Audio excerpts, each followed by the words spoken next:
കേരളത്തിന്റെ റെയിൽവേ സ്വപ്നങ്ങൾ പൂർണ്ണമായും അസ്തമിക്കുന്ന ഒരു സാഹചര്യം സംജാതമാകുന്നു എന്നാണ് ഇന്ന് റെയിൽവേ മന്ത്രി പാർലമെന്റിൽ വെച്ച മറുപടിയിൽ നിന്ന് മനസ്സിലാക്കുന്നത്.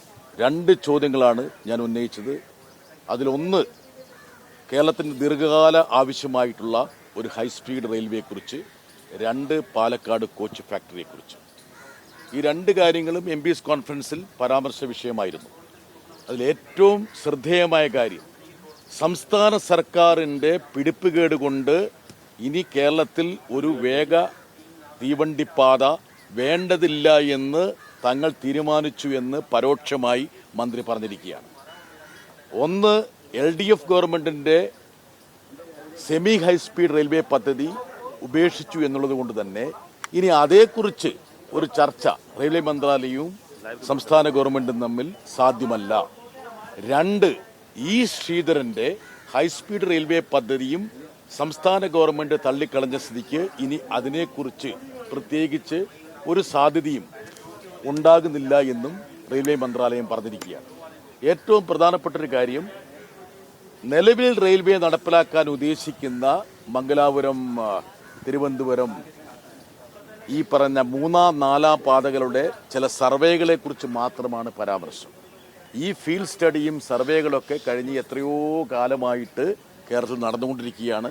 അതൊക്കെ ഒരു 25 വർഷം കഴിഞ്ഞാലും യാഥാർത്ഥ്യമാകില്ല എന്നുള്ള കാര്യം നമുക്കറിയാം.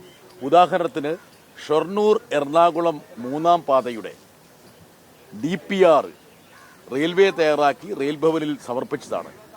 അത് വീണ്ടും ആവർത്തിച്ചിരിക്കുകയാണ്. അപ്പോൾ ഒരു കണക്കിന് കേരളത്തിൻ്റെ റെയിൽവേ സ്വപ്നങ്ങൾ പൂർണ്ണമായും ഉപേക്ഷിക്കപ്പെട്ടു. അതുപോലെ പാലക്കാട് കോച്ച് ഫാക്ടറി സംബന്ധിച്ച് കഴിഞ്ഞ MPമാരുടെ യോഗത്തിൽ പരാമർശ വിഷയമായി. അതേക്കുറിച്ച് സംസ്ഥാന ഗവൺമെൻറ്റിൻ്റെ ഭാഗത്തു നിന്ന് ഒരു നടപടിയും ഉണ്ടായിട്ടില്ല എന്ന് റെയിൽവേ മന്ത്രിയുടെ ഉത്തരത്തിൽ നിന്ന് വ്യക്തമാകുകയാണ്.